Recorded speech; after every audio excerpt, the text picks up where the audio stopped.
평생 월급을 한 푼도 안 쓰고 모아도 그 도시에서 집 한 채를 살 수 없습니다. 지금 서울 이야기 같죠? 200년 전 한양 이야기입니다. 18세기 후반 한양 도성한 기와집 한 채 값은 평범한 하급관리의 1년 녹봉을 통째로 30년에서 60년은 모아야 겨우 만져볼 수 있는 가격이었다고 전해집니다. 인구는 2배로 부풀어 30만에 육박하는데 사대문 안, 땅은 단 한 평도 늘지 않았으니까요. 그러니까 한양은 우리가 막연히 떠올리는 그 한가로운 갓쓴 선비들의 도시가 아니었던 거죠. 평생 빚을 갚으며 집 한 채를 향해 달려가는 지금의 서울과 거의 똑같은 욕망의 압력솥 같은 곳이었다고 해도 전혀 이상하지 않는 곳이었습니다. 그리고 이 압력솥 안에 갇혀있던 사람 중 하나가 우리가 너무 잘한다고 착각하는 그 사람이었어요. 바로 다산 정약용, 청렴한 실학자, 백성을 사랑한 목민관, 유배지에서 묵묵히 책을 쓰던 선비, 다들 이 정도 그림 떠올리시죠? 그런데 그 다산이 강진에 다 쓰러져가는 초가집에서 그가 두 아들에게 이런 편지를 보냈다면 믿으시겠어요? 무슨 일이 있어도 한양 심리 밖으로 나가지 마라. 집 살 돈 없으면 새빵이라도 얻어서 버텨라. 시골로 내려가면 그 순간 너희는 끝이다. 이거 어디서 많이 들어본 말 같지 않으세요? 새벽 2시 강남 학원가 부모 단톡방에서 떠도는 문장이 아니에요. 1810년경 죄인의 몸으로 유배 중이던 한아버지가 한 줄 한 줄 진심으로 써보낸 편지입니다. 그것도 한두 번이 아니라 거의 협박 수준으로 반복해서요. 이 사람 우리가 아는 그 청빈한 다산이 맞나요? 한양 떠나서 시골에서 책 읽고 농사 지으며 사는 삶, 다산쯤 되면 오히려 이런 삶을 권할 것 같지 않으세요? 그런데 자기 자식한테는 정반대였습니다. 도대체 강진의 호롱불 아래에서 이 사람은 왜 그런 글을 자식들에게 보낸 걸까요? 만약 여러분이 다산이라면 벼슬길도 막히고 재산도 다 날아간 자식들에게 어떤 편지를 쓰시겠어요? 빚을 내서라도 한양에서 버텨라, 아니면 마음 편히 시골 가서 농사나 지어라 댓글로 남겨주세요. 그럼 지금부터 잠시 시간 여행을 함께 해보실까요?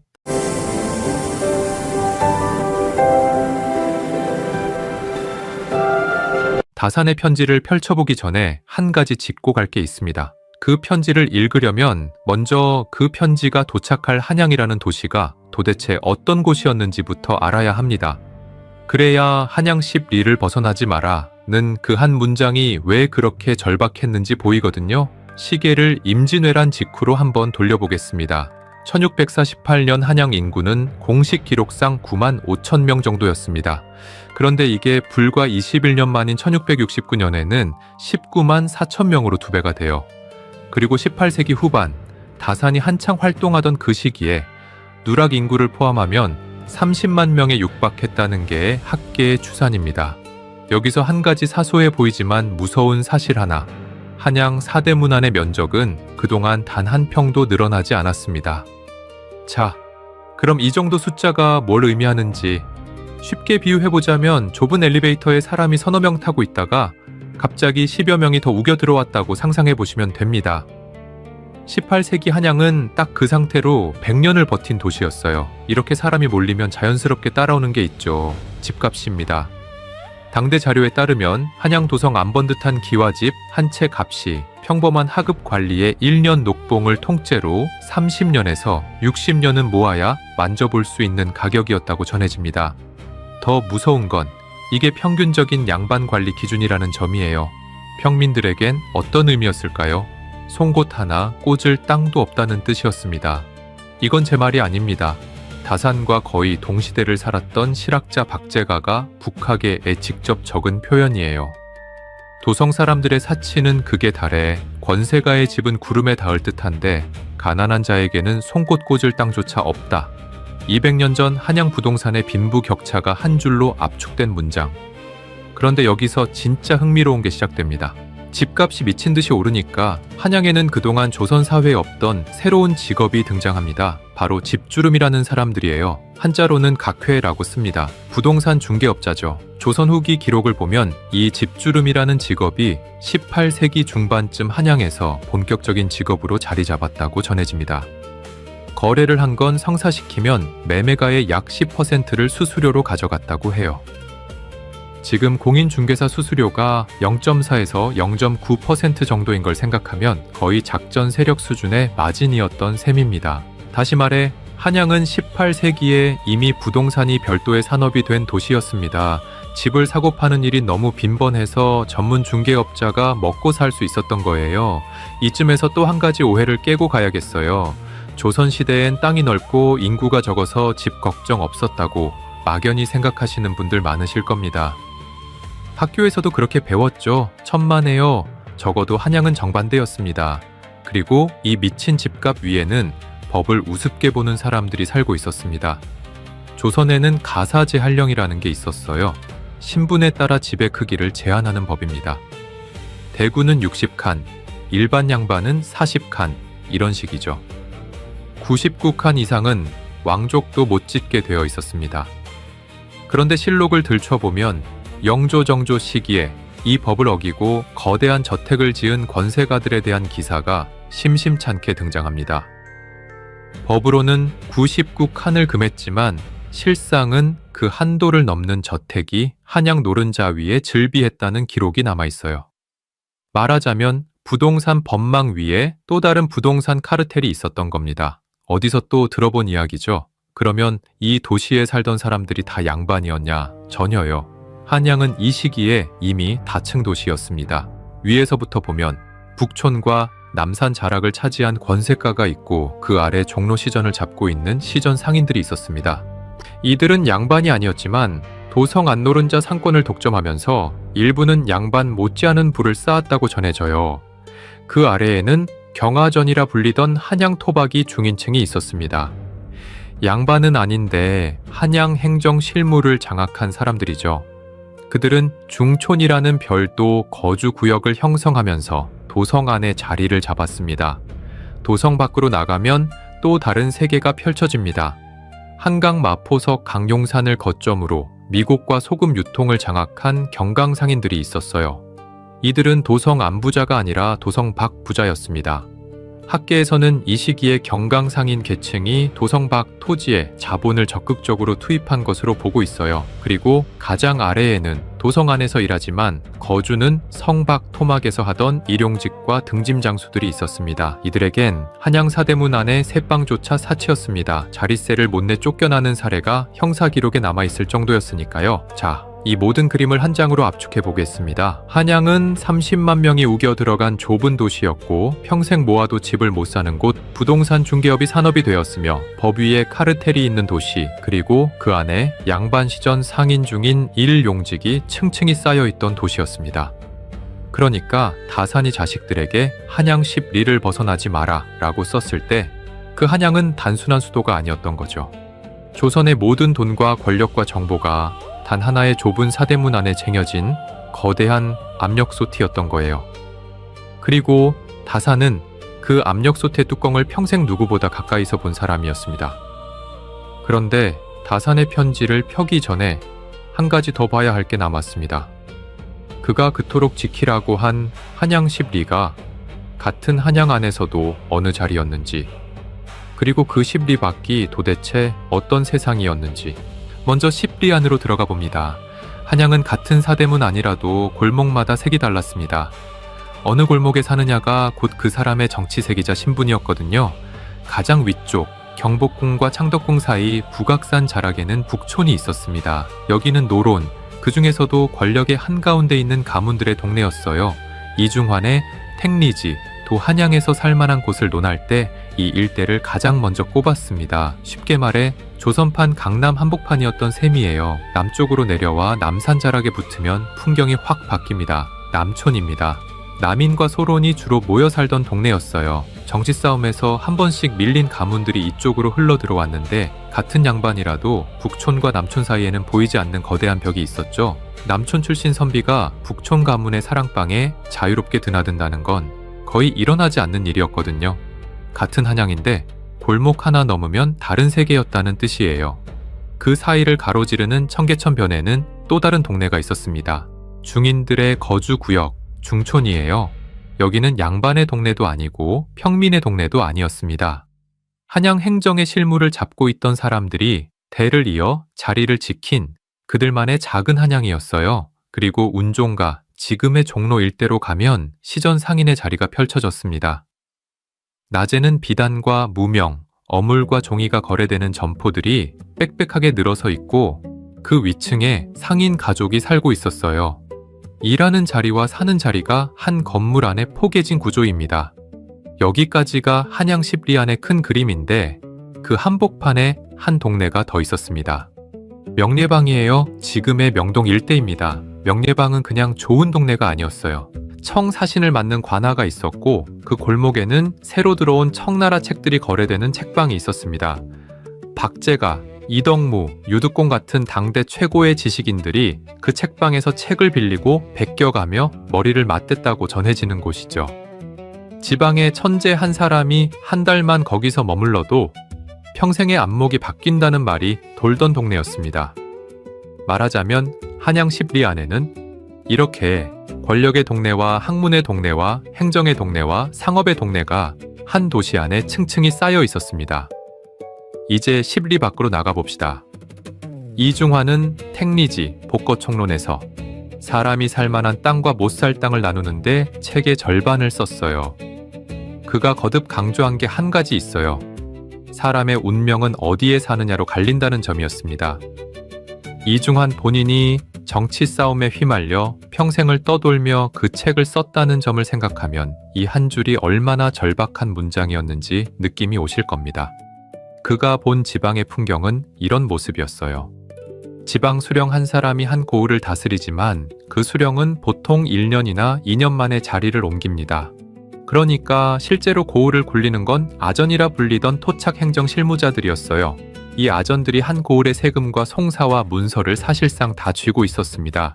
수령은 손님이고 아전은 주인이었던 셈입니다. 그러면 이 아전들이 백성들을 어떻게 대했냐? 그게 바로 다산이 목민심서를 쓴 진짜 이유와 맞닿아 있는데 그 자세한 풍경은 잠시 뒤에 따로 풀어드릴게요. 지금 짚고 갈 건 한 가지입니다. 한양에서는 형조라는 관청과 왕이라는 최종 결제자가 있어서 잘못된 일이 생기면 어쨌든 호소할 곳이 있었어요. 그런데 지방에서는 아전이 곧 법이고 그 아전을 견제할 장치가 거의 없었습니다. 같은 조선인데 한양 10리안의 백성과 그 밖의 백성은 거의 다른 나라 백성이었던 거예요. 격차는 양반에게도 마찬가지였습니다. 지방에 자리를 잡은 양반을 향반이라고 불렀는데 향반은 한 세대만 한양과 끊겨도 무서운 속도로 무너졌다고 전해져요. 대를 이어 과거 시험을 준비하던 가문도 한양 인맥이 끊기면 정보에서 밀리고 정보에서 밀리면 합격에서 밀리고 합격에서 밀리면 결국 농사꾼과 거의 다를 바 없는 처지가 됐어요. 조선 후기에 굳어진 한 속담이 있습니다. 말은 제주도로 보내고 사람은 서울로 보내라. 이 말이 그저 가벼운 속담처럼 들리시겠지만 실은 향반이 무너지는 속도를 한 세대 동안 지켜본 사람들이 만들어낸 거의 비명에 가까운 문장이었어요. 그림을 한 번에 합쳐보자면 한양 10리안에는 정치색 따라 갈라진 북촌과 남촌, 청계천변엔 중인의 중촌이 있었고 운종가에는 상인의 점포와 그 한복판에 학문의 산소 같은 명례방이 있었습니다. 그 10리 밖에는 아전이 곧 법인 땅과 향반이 있었다는 거죠. 이 두 세계의 격차를 평생 두 눈으로 지켜본 사람이 한양에서 1000리 밖 강진의 호롱불 아래에 앉아 있었습니다. 그런데 그가 편지를 들기 전에 한양 안의 또 다른 풍경 두 가지를 마저 봐야 합니다. 한양 사람들이 실제로 어떻게 살았는지, 그리고 나라는 그동안 무엇을 하고 있었는지. 먼저 한 가지 가벼운 퀴즈로 시작해 보겠습니다. 전세, 보증금, 임대인, 갑질. 이 세 단어를 들으면 보통 어느 시대가 떠오르시나요? 90년대일 수도 있고 2020년대일 수도 있겠죠. 정답은 1796년, 정조 20년의 한양입니다. 조금 의외시죠? 조선시대 무슨 보증금이고 무슨 임대인 갑질이냐 싶으실 텐데 한양은 이 모든 걸 200년 먼저 시작한 도시였어. 학자들이 세매라고 부르는 임대 관습이 그 한복판에 있었습니다. 세입자가 큰 돈을 한 번에 맡기면 그 돈으로 일정 기간 가옥을 사용할 권리를 얻는 구조예요. 그 보증금에 해당하는 돈을 따로 세전이라고 불렀습니다. 그리고 집주인은 그 세전을 그냥 금고에 넣어두지 않았어요. 사채로 굴려 이자를 챙겼다고 전해집니다. 뭔가 익숙한 그림이죠. 세입자의 돈으로 집주인이 자산을 굴리는 구조. 학계 일부는 바로 이 세매 관습을 오늘날 우리가 쓰는 전세제도의 원형으로 봅니다. 다시 말해 우리가 매일 뉴스에서 보는 그 전세라는 단어, 그 속을 들여다보면 200년 전 한양의 좁은 골목에서 이미 거의 같은 모양으로 굴러가고 있었다는 뜻이에요. 이쯤에서 한 사람의 일기를 펴보겠습니다. 이름은 노상추, 본관 영남 안강, 조선 후기의 무관입니다. 이 양반이 대단한 건 벼슬도 학식도 아닙니다.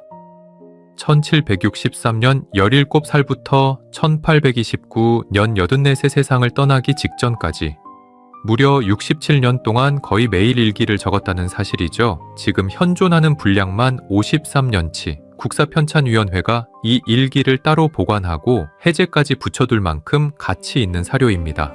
쉽게 말해 조선 후기에 인스타그램이 있었다면 노상추는 67년간 단 하루도 빠짐없이 글을 올린 어마어마한 기록자였던 거예요.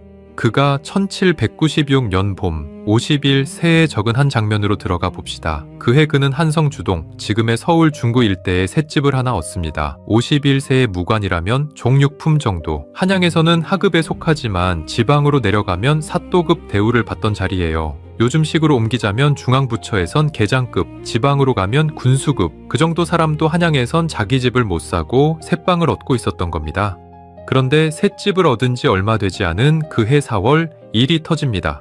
집주인 허생원이라는 자가 갑자기 방을 바꾸자고 요구해와요. 조건은 점점 무리해지고 노상추는 더는 못 들어주겠다고 버팁니다. 차라리 이사를 가면 갔지 방은 못 바꾸겠다고요. 그러자 집주인이 어떻게 했을까요? 일방적으로 계약을 해지해버립니다. 문제는 그 다음이었어요. 이미 맡겨둔 세전, 그러니까 보증금이 그대로 묶여버린 거예요. 세상에서 무서울 게 별로 없을 산전수전 다 겪은 50일 새 무관도 한양 집주인 한 사람을 못 이겨 욕까지 한가득 담은 이삿짐을 싸야 했습니다. 이 한 줄을 그대로 오늘 신문 사회면에 옮겨도 어색하지 않을 정도예요. 세입자, 보증금 못 받고 일방 퇴거 통보, 50대 직장인 소송 검토. 200년 전 일기와 오늘 기사 헤드라인 사이에 그야말로 종이 한 장 차이입니다. 그리고 노상추의 1796년이 특별히 운이 나빴던 게 아니에요. 그의 53년치 일기에는 한양 지방을 오가며 거처를 옮긴 기록이 일관되게 등장합니다. 이사하고 집주인과 다투고 세전을 두고 셈을 맞추고 그러면서 그는 평생 자기 명의의 한양집을 끝내 가져보지 못했어요. 종육품 무관의 평생이 그랬다는 점을 한 번만 떠올려 보면 그 아래 계층이 어떤 그림이었을지는 굳이 길게 말하지 않아도 짐작이 가실 겁니다. 여기서 진짜 흥미로운 건 이 도시의 갑을 관계가 우리가 흔히 떠올리는 조선의 그림과 좀 달랐다는 점이에요. 조선이라고 하면 보통 양반은 갑, 평민은 을, 이런 신분제의 그림이 먼저 떠오르시잖아요. 그런데 한양의 새빵시장에서는 갑을이 신분으로 안 갈렸어요. 집을 가진 자가 갑이고 안 가진 자가 을이었습니다. 양반이든 무관이든 평민이든 그 줄 위에서는 똑같이 을이었던 거예요. 노상추가 자기보다 신분이 높지도 않았을 허생원이라는 집주인 한 사람에게 휘둘린 그 풍경이 바로 한양이 신분제 도시가 아니라 자산제 도시로 슬쩍 옮겨가고 있었다는 가장 정직한 신호였던 거죠. 이 변화는 작아 보여도 결코 작지 않아요. 조선의 공식 설계도는 끝까지 신분제 위에 그려져 있었지만 한양의 실제 살림은 이미 18세기 말에 자산이 신분을 흔드는 도시로 들어서고 있었던 셈이죠. 그러면 평민들은 이 도시에서 어떤 자리에 서 있었을까요? 운 좋게 새빵 한 칸을 얻은 사람들은 노상추처럼 집주인의 변덕에 휘둘리는 을의 줄에 섰고 그조차 안 되는 사람들은 도성문 밖으로 밀려나 그 시대의 토막과 움집에서 하루벌이를 이어갔습니다. 낮에는 칠패시장에서 어물을 나르고 운종가에서 비단 보따리를 들고 뛰면서 한양 사람들의 살림을 책임지고 밤이 되면 다시 도성문 밖 거처로 돌아가던 사람들, 그들이 이 도시를 실제로 굴리던 손이었어요. 그러니까 다산이 강진의 호롱불 아래에서 자식들에게 한양십 리를 벗어나지 마라 라고 못 박았을 때 그 한양은 단순히 조선의 수도가 아니었습니다. 신분 위에 자산이 올라타기 시작한 도시, 집을 가진 자가 갑이고 안 가진 자가 을이 되어가던 도시, 51세의 무관도 보증금 한 번에 흔들리던 도시였어요. 그런데 한 가지가 마음에 걸리실 겁니다. 이 모든 광기를 나라가 정말 모르고 있었을까요? 알고 있었다면 도대체 그 시간에 조정은 무엇을 하고 있었던 걸까요? 답부터 말씀드리면 나라는 모르지 않았어요. 오히려 이 도시가 미쳐가는 풍경을 가장 먼저 본 게 조정이었습니다. 문제는 그 다음이었어요. 조정은 알면서도 못 잡았거든요. 이 한 줄을 입증하기 위해 우리는 시계를 한참 더 거슬러 올라가 봐야 합니다. 1395년 태조 4년 조선이 한양으로 대읍을 옮긴 지 1년 남짓된 시점이에요. 새 수도의 도시 설계가 한창이던 그때 이성계의 책상 위에는 이미 한 가지 법안이 올라가 있었습니다. 신분에 따라 집터의 크기를 제한한다는 가대 제한이라는 법입니다. 집을 크기로 줄 세우자는 거예요. 여기서 한번 짚고 갈 게 있습니다. 조선이 처음 세워진 시점에 이런 법이 왜 필요했을까요? 답이 좀 흥미로운데 두 가지 이유가 동시에 있었어요. 하나는 신분 질서를 집의 크기로 눈에 보이게 만드는 것. 왕족의 집과 평민의 집이 한눈에 구분되어야 백성이 신분을 자연스럽게 받아들인다는 발상이었어요. 또 하나는 의외로 자원 문제였습니다. 한양은 처음부터 인구 10만을 목표로 설계된 계획도시였어요. 그 좁은 도시에 누구나 99칸 저택을 지으려 들면 목재며 기와며 인력이 도저히 감당이 안 되거든요. 말하자면 가대제하는 신분제 명령서이자 동시에 도시 자원관리 매뉴얼이었던 셈입니다. 지금 봐도 이게 꽤 정교한 법이에요. 도시 인구를 예측하고 자원을 계산하고 그 위에 신분 질서를 얹어서 집의 크기로 표현한다. 600년 전 도시 설계라고는 믿기지 않을 만큼 디테일합니다. 문제는 정교한 법이 정교하게 작동하느냐는 별개의 문제라는 거예요. 이 법은 그 후 1865년 고종 때까지 무려 5차례 이상 개정됩니다. 여기서 한번 멈춰주세요. 470년 동안 5번 손봤다는 게 뭘 의미하는지, 법이 잘 작동했으면 굳이 반복해서 손볼 이유가 없잖아요. 5번 개정됐다는 건 5번 무너졌다는 뜻이거든요. 조정도 사실 알고 있었어요. 태조의 가대 제한이 흔들리자 세종이 다시 손을 받고 세종 본인이 13년에 다듬은 칸수 제한령마저 22년에 또 한 번 갈아엎어야 했습니다. 세종실록에 그 흔적이 그대로 남아 있어요. 13년에 정한 한도를 백성과 사대부 사이에서 지키지 않는 자가 많아 다시 정해야 한다는 식의 기록이 등장합니다. 쉽게 말해 조선 최고의 행정가로 불리는 세종조차 자기가 만든 법을 자기 임기 안에 2번 고쳐야 했던 거예요. 이 정도면 행정의 무능이라기보다는 법이 닿을 수 없는 자리에 누군가가 앉아 있었다는 뜻에 가깝습니다. 그러면 그 누군가는 누구였을까요? 짐작 가시죠. 법이 무너진 자리에 권문세가가 있었습니다. 조선 후기로 갈수록 한양 노른자위 땅 위에는 정해진 한도를 훌쩍 넘긴 저택들이 들어섰어요. 조정이 그걸 몰라서 못 잡은 게 아닙니다. 그 저택의 주인이 누구인지가 문제였던 거예요. 그래도 조정이 손을 놓고만 있던 건 아니었어요. 집의 크기를 못 잡으면 도시 자체라도 뜯어 고쳐야 한다는 발상이 한 번 작동한 적이 있거든요. 그 주인공이 영조입니다. 1760년, 영조 36년. 이때 영조는 한양의 한복판을 가르는 한 시도를 합니다. 청계천 준설. 물길에 쌓인 토사와 오물을 걷어내 도성을 다시 정비한다는 거대한 도시 사업이었어요.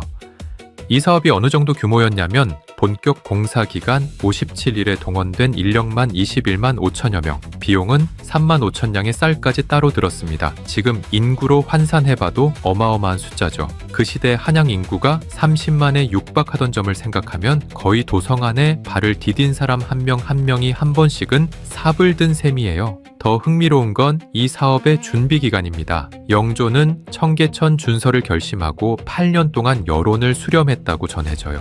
조정회의에서, 시전상인들 사이에서, 그리고 도성 백성들에게까지 의견을 받아가며 8년을 끌었던 겁니다. 그 모든 과정이 준천사실이라는 별도의 책으로 정리되어 지금까지 남아 있어요. 자, 그러면 영조는 왜 이렇게까지 했을까요? 단순히 물길을 청소하려고 8년을 준비하고 21만 명을 동원하지는 않잖아요. 이유가 좀 의외예요. 청계천 일대가 그 시기에 이미 도성 안의 빈민촌처럼 변해가고 있었거든요. 홍수만 나면 일대가 잠겼고 평소엔 오물이 쌓여 전염병의 진원지가 됐습니다. 도성 안 위생의 급소가 바로 청계천이었던 거예요. 영조는 그 급소를 한 번에 해결하려 했어요. 물길을 정비하고 도성을 다시 단정하게 만든다는 그림이었습니다. 그런데 결과는 어떻게 됐을까요? 물길은 분명히 정비됐습니다. 하지만 그 옆에 살던 빈민들은 어디로 갔냐는 질문이 남았어요. 준설은 결국 그들을 도성 밖 외곽으로 한 차례 더 밀어내는 결과를 낳았습니다. 도성은 깨끗해졌지만 그 깨끗함의 비용을 치른 건 가장 가난한 사람들이었던 거예요. 영조의 의도는 분명 백성을 위한 것이었어요. 그러나 이 시대에 가장 선에 가득했던 정책조차 결과적으로 빈민을 한 번 더 밀어내는 모양으로 끝났다는 점은 솔직하게 짚고 가야 할 부분입니다.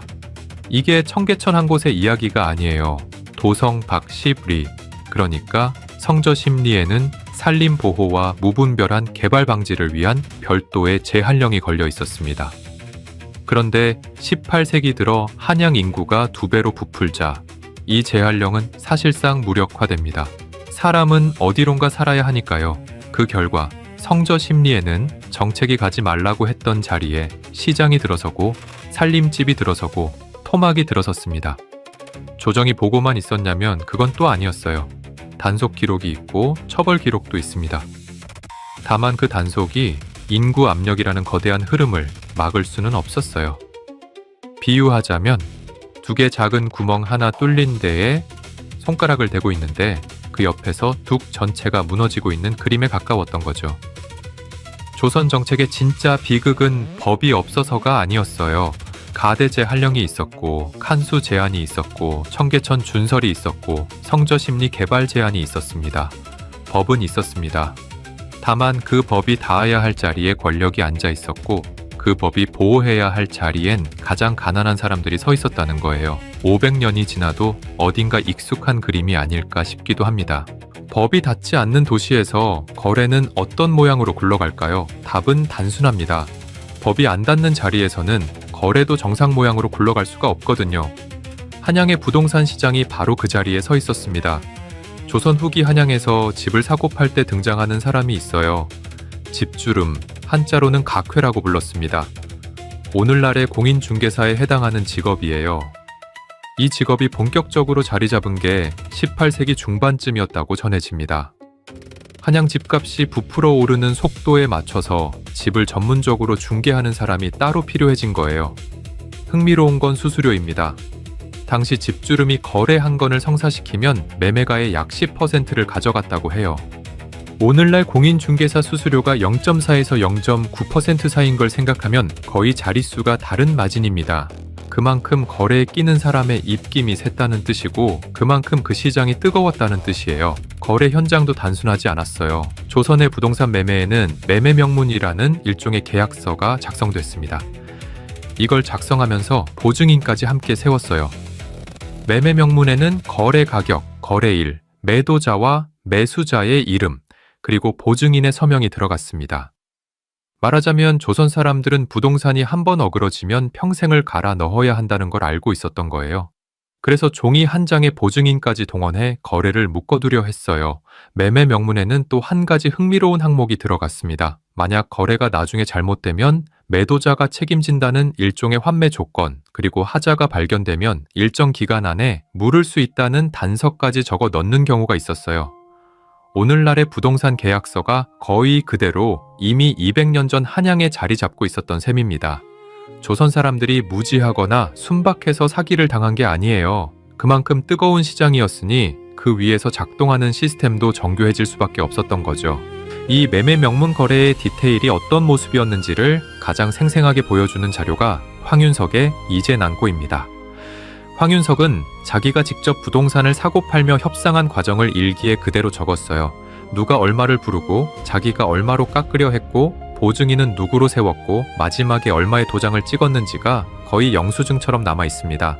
조선 사람들도 가격을 깎고 매물을 비교하고 협상에서 진땀을 뺐다는 걸 우리는 이 일기 덕분에 알고 있어요. 그러니까 한양은 이미 18세기에 매매와 협상과 중개와 계약서가 한 세트로 굴러가는 본격적인 부동산 시장이었습니다. 그런데 시장이 뜨거워지면 늘 따라붙는 게 있죠. 사기와 위조입니다.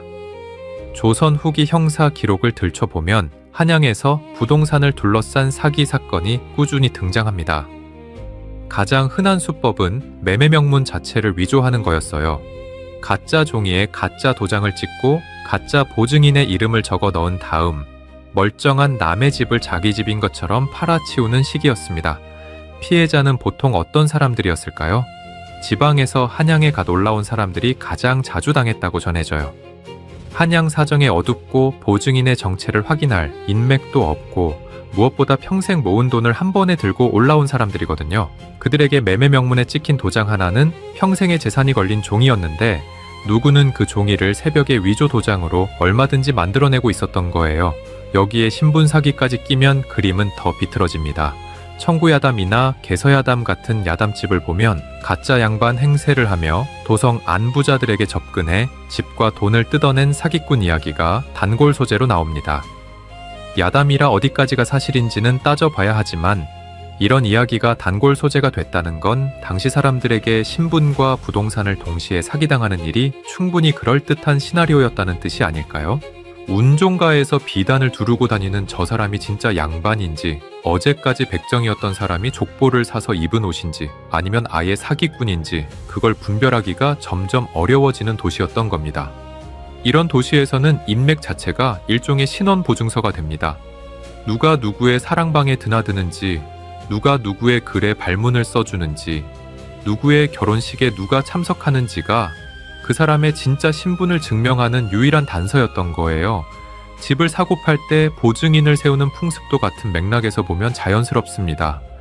한양에서는 종이에 찍힌 도장보다 그 도장 옆에 적힌 사람의 이름이 더 무거웠던 거죠. 다산이 두 아들에게 그토록 한양 인맥을 강조한 이유가 이 한 줄에 압축됩니다. 그러면 자본은 어디서 들어왔을까요? 이 시기에 도성 밖 자본이 도성 안으로 흘러 들어오는 흐름이 있었어요. 대표적인 게 평안도 의주 상인들입니다. 청과의 무역으로 거대한 부를 쌓은 만상이라 불리는 상인 집단인데 이들이 번 돈이 한양 부동산으로 흘러 들어갔다고 학계는 보고 있어요. 여기에 한강변 마포, 서강 용산을 중심으로 미국 유통을 잡고 있던 경강 상인들의 자본까지 더해지면 한양 부동산 시장은 더 이상 한양 양반들만의 운동장이 아니었습니다. 지방에서 번 돈, 강변에서 번 돈, 그리고 신분을 사들인 졸부들의 돈이 한꺼번에 도성 안 한정된 땅으로 몰려들고 있었던 거예요. 집값이 미친 듯이 오르는 데에는 이렇게 충분한 이유가 있었던 셈입니다. 이 거래판 한복판에서 다산의 두 아들은 셋방 한 칸을 지키기 위해 버티고 있었습니다. 위조 도장이 새벽에 찍혀나가고 가짜 양반이 비단을 두르고 운종가를 활보하고 지방 자본이 도성 안 땅을 사들이는 그 도시에서 그들은 아버지의 편지를 들고 무엇을 어떻게 지켜야 했을까요? 이제 그 편지를 펼 차례입니다. 1810년 봄 전라남도 강진, 바닷바람이 갯벌에 짠내를 끌고 올라오는 다산초당의 아래쪽 골방에서 한 남자가 종이를 펴고 붓을 듭니다. 쉰을 바라보는 나이, 유배 9년차. 그가 쓰려는 글의 수신인은 천리박 남양주 마제에 남겨진 두 아들 학연과 학유입니다. 붓끝에서 흘러나온 첫 줄은 우리가 흔히 떠올리는 따뜻한 안부 편지가 아니에요. 우리는 이제 패족이다. 패족. 벼슬길이 끊긴 가문이라는 뜻입니다. 자식들의 이마에 낙인을 찍는 듯한 이 단어를 다산은 편지에 거의 첫머리에 박아 넣었어요. 보통 아버지가 자식에게 편지를 쓸 때 이렇게 시작하지는 않습니다. 그런데 다산은 일부러 이 단어를 먼저 꺼냈어요. 아들들이 자신들의 처지를 한순간도 잊지 않게 만들기 위해서였거든요. 상황을 직시하지 않으면 살아남을 수 없는 도시가 한양이었으니까요. 이어지는 문장은 더 매섭습니다. 비록 가문이 박살났더라도 절대 도성십 리 이외를 넘어서는 안 된다. 원문을 그대로 옮기면 이런 분위기예요. 비록 파폐지여 절불가월도문 심리요에, 읽는 법 그대로 풀자면 비록 박살난 처지라 하더라도 절대로 도성문 10리 밖을 넘어서는 안 된다는 뜻입니다. 명령조에 가까운 문장이죠. 부탁이 아니라 못 박는 말투입니다. 여기서 우리가 흔히 알던 청빈한 다산의 이미지가 한번 와장창 깨집니다. 이 양반, 자식한테는 어떤 사정이 있어도 한양을 떠나지 말라고 매섭게 못을 받고 있어요. 그렇다면 도대체 왜였을까요? 벼슬길도 막히고 재산도 정몰된 자식들에게 한양은 가장 비싼 도시였는데 왜 가장 가난한 그들이 그 가장 비싼 도시에서 버텨야 했을까요? 답은 법, 정보, 그리고 인맥. 먼저 법부터 봅시다. 우리는 한양십 리밖의 풍경을 잠깐 들여다봤어요. 수령은 손님이고 아전이 주인인 세계. 그 세계에서 백성들이 어떻게 살았는지 다산은 누구보다 잘 알고 있었습니다. 다산은 18세기 말에 곡산이라는 황해도 고을의 부사로 직접 부임한 적이 있어요. 그리고 정조의 명을 받아 경기도 일대를 암행어사로 돌기도 했습니다.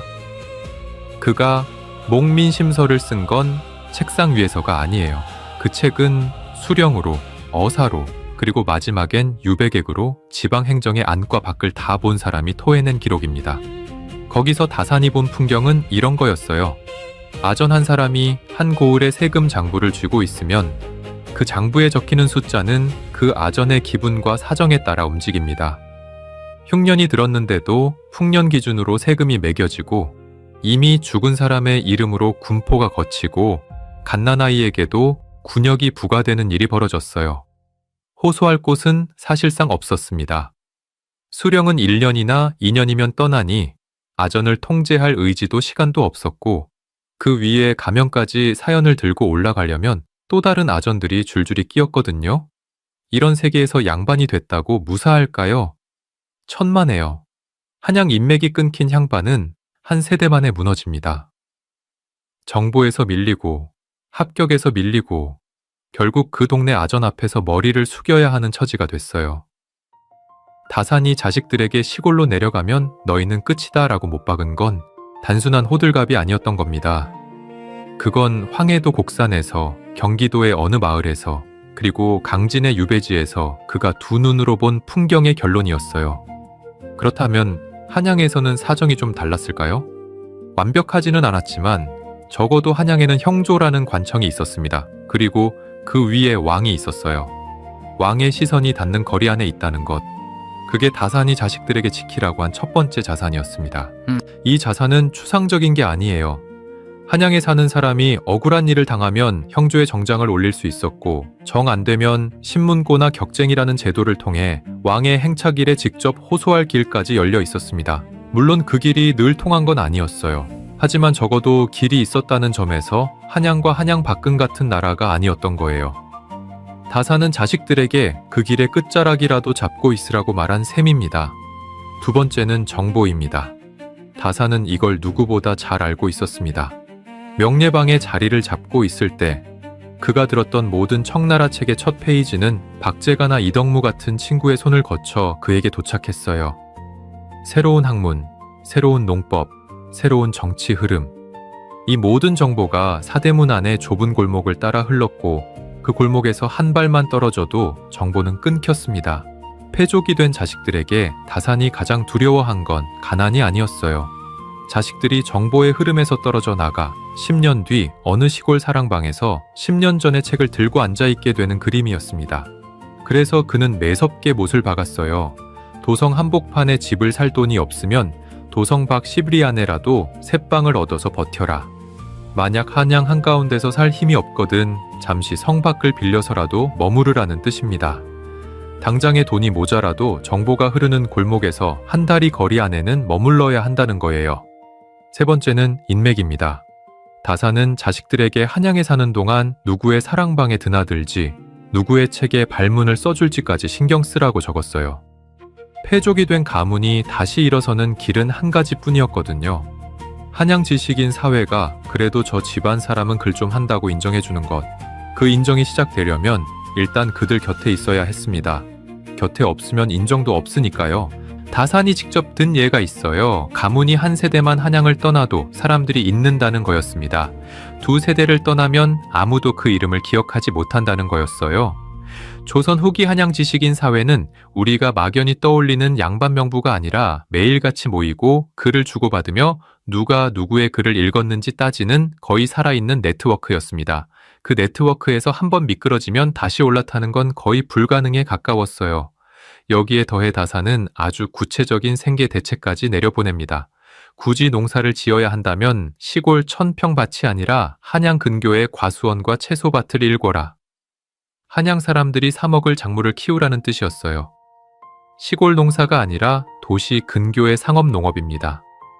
다산이 여기서 보여주는 건 단순한 부동산 집착이 아니에요. 그가 본 한양은 법이 닿고 정보가 흐르고 인맥이 살아있고 시장이 열려있는 도시였습니다.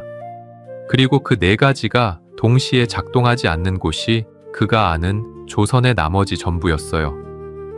같은 시각, 강진의 호롱불 아래에서 다산은 부인 홍씨가 보낸 빛바랜 다홍치마를 만지작거리고 있었습니다. 시집 올 때 입었던 그 치마를 부인은 결혼 30년이 지난 시점에 남편의 유배지로 보냈어요. 다사는 그 비단을 잘라 작은 책을 묶고 거기에 두 아들에게 줄 글귀를 적어 내려갔습니다. 이게 우리가 하피첩이라고 부르는 그 책이에요. 지금은 국립민속박물관에 소장되어 있죠. 치마를 잘라 만든 책에 자식들이 한양에서 무너지지 않게 살아남는 법을 적어 보낸 아버지. 청빈한 실학자의 그림과는 사뭇 다른 아주 구체적이고 살벌한 생존 매뉴얼로 보이는 건 저만의 생각은 아니겠죠. 이제 카메라를 옮겨봅시다. 그 살벌한 매뉴얼이 담긴 치마책이 강진을 떠나 천리길을 거슬러 남양주 맞이의 한 마당에 도착합니다. 그 책을 받아든 두 사람이 있었어요. 다산의 두 아들 학연과 학유입니다. 큰아들 학연이 20을 갓 넘겼고 둘째 학유는 그보다 더 어렸습니다. 아버지는 천리박, 작은아버지 정약종은 처형, 또 다른 작은아버지 정약전은 흑산도 유배. 가문의 어른이라는 어른은 죽었거나 멀리 가 있었고 살림은 어머니 풍산홍 씨가 거의 혼자 떠받치고 있었어요. 그 마당에 던져진 두 형제가 아버지의 매뉴얼을 받아든 겁니다. 그러면 그 매뉴얼은 결과적으로 옳은 답이었을까요? 답을 너무 빨리 정하기 전에 같은 시대에 매뉴얼 없이 살아낸 다른 사람들의 풍경부터 한번 둘러봅시다. 19세기 초의 한양은 패족이 된 양반 가문이 학연, 학유 형제 말고도 꽤 있었어요. 정쟁에 휘말린 남인 소론 가문 중 상당수가 비슷한 시기에 한양에서 밀려나 지방으로 흩어졌습니다. 그들 중 많은 가문이 한 세대 안에 향반으로 주저앉았다고 전해져요. 향반이 한 세대 만에 무너지는 풍경은 앞에서 본 그대로입니다. 한양 인맥에서 끊기고 세책에서 끊기고 결국 그 동네 아전 앞에서 머리를 숙여야 하는 자리, 비슷한 출발점에서 시작한 패족 가문들 중 상당수가 그 길로 흘러갔다는 점을 생각하면 학연과 학유가 한양 변두리에서 버틴 선택은 당시 기준으로 분명히 소수의 길이었어요.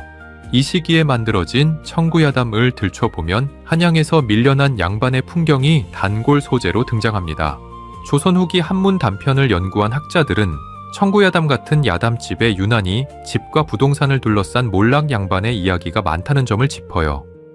집을 잃고 처가의 행랑채에 얹혀 사는 양반, 한양 집을 팔고 시골로 내려간 뒤 한 세대 만에 잊혀버린 가문, 가짜 양반에게 마지막 남은 집문서를 사기당한 늙은 선비. 이런 이야기가 19세기 한양 사람들에게 가십거리이자 동시에 자기 미래에 대한 무서운 거울이었던 셈이에요. 다산이 강진에서 자식들에게 호통친 그 매뉴얼은 이 거울에 비친 풍경을 알고 쓴 글이었습니다. 평민과 몰락 향반의 풍경은 더 가혹했습니다. 지방에서 한양으로 올라온 사람들 중 일부는 운종가 시전의 짐꾼으로, 객주집의 잔심부름꾼으로, 한강변 나루의 등짐장수로 흡수됐어요. 그러나 대부분은 도성 박토막에서 일용노동으로 하루를 메우다 한 번의 흉년이나 한 번의 병에 무너졌습니다. 이들에게는 매뉴얼이 없었어요. 매뉴얼을 써줄 아버지가 없었고 매뉴얼을 받아도 실행할 글공부의 기본기가 없었고 무엇보다 매뉴얼이 가리키는 그 사랑방의 문을 열어줄 인맥이 없었습니다. 이 풍경을 옆에 놓고 다시 두 형제의 이야기로 돌아와 봅니다. 학연은 아버지의 명령대로 한양과 남양주 사이의 좁은 회랑을 평생 떠나지 않았어요. 남양주 본가에서 살림을 지키면서 짐을 짊어지고 한양 사대부들의 사랑방을 부지런히 드나들었다고 전해집니다. 그가 교류한 사람들 중에 추사 김정희가 있었어요. 19세기 조선 지식인 사회의 한가운데 있던 인물이죠. 완당 전집을 들춰보면 추사가 정학연, 정학유 형제와 글을 주고받은 흔적이 곳곳에 남아 있습니다.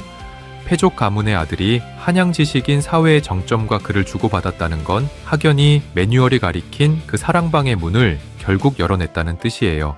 차남 학유는 더 흥미롭습니다.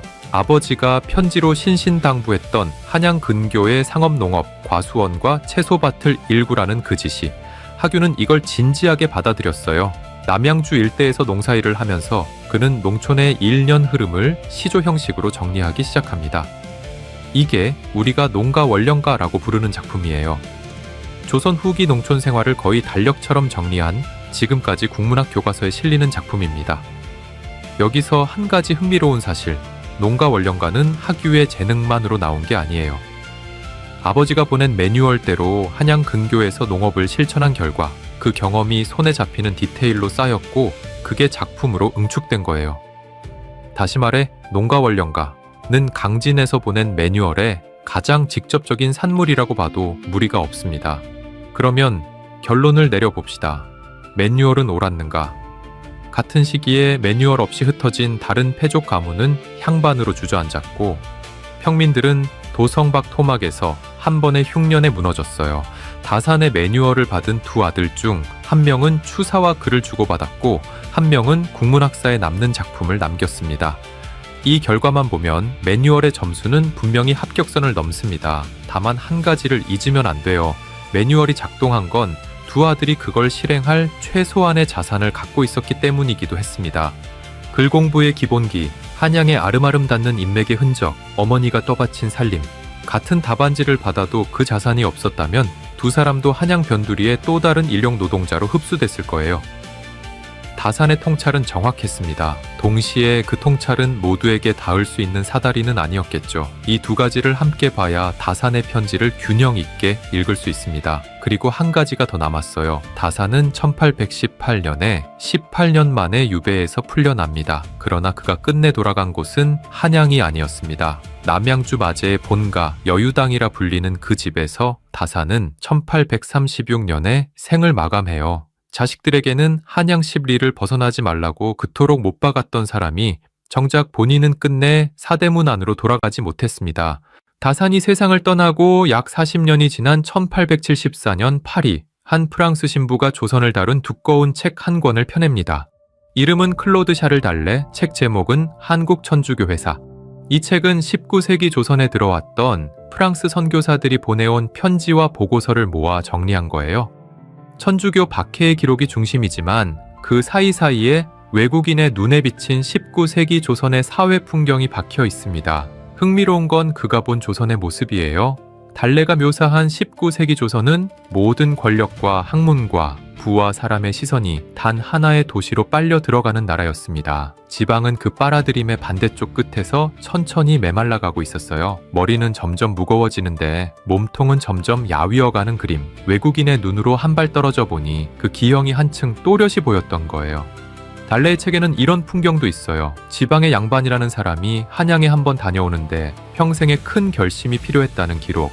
한양의 작은 정보 하나가 지방까지 흘러가는데 몇 달이 걸렸다는 기록. 같은 나라 안에서 한양과 지방은 거의 다른 시대를 살고 있었던 셈입니다.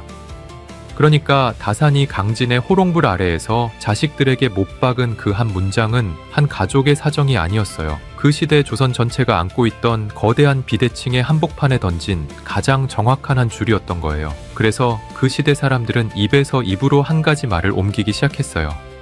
말은 제주도로 보내고 사람은 서울로 보내라. 가벼운 속담처럼 들리지만 이 한 줄이 굳어가던 시기는 향반이 한 세대 만에 무너지고 다산의 자식들이 새빵을 전전하던 그 시기였습니다. 비명 같은 문장이었던 거예요. 과연 다산이 자식들에게 한양 십리를 벗어나지 말라고 한 진짜 이유는 부동산 욕심이었을까요? 시대를 꿰뚫은 생존 매뉴얼이었을까요? 여기까지 같이 따라오신 분들은 답이 거의 보이실 겁니다. 그건 부동산이 아니었어요. 법이 닿고 정보가 흐르고 인맥이 살아있고 시장이 열려있는 도시. 그 도시에서 한 다리만 멀어져도 다음 세대가 통째로 사라지던 시대 한복판에서 한 아버지가 자식의 손을 한양 쪽으로 끌어당기려 한 거였습니다. 다산은 한양이라는 도시를 사랑하지 않았어요. 그가 사랑한 건 자식이었습니다. 그리고 그 자식에게 줄 수 있는 가장 정확한 매뉴얼이 한양 사수령이라는 사실, 그걸 자기 손으로 적어 보내는 일이 한 아버지에게 어떤 무게였을지를 한 번만 떠올려 보면 그 매뉴얼의 표정이 조금 다르게 보입니다. 그러면 마지막으로 한 가지가 남습니다. 이야기를 시작할 때 여러분께 이렇게 질문드렸죠. 빚을 내서라도 한양에서 버틸 것인가? 아니면 마음 편히 시골 가서 농사라도 지을 것인가? 200년 전 다산의 답은 명확했습니다. 십리 안에서 버텨라. 그런데 200년 뒤 지금 우리는 같은 질문 앞에 다시 서 있는 셈이에요. 서울에 머무르기 위해 평생을 빚으로 갈아 넣을 것인가? 아니면 다른 길을 만들어 볼 것인가? 다산이 본 조선과 지금의 한국이 같은 나라는 아닙니다.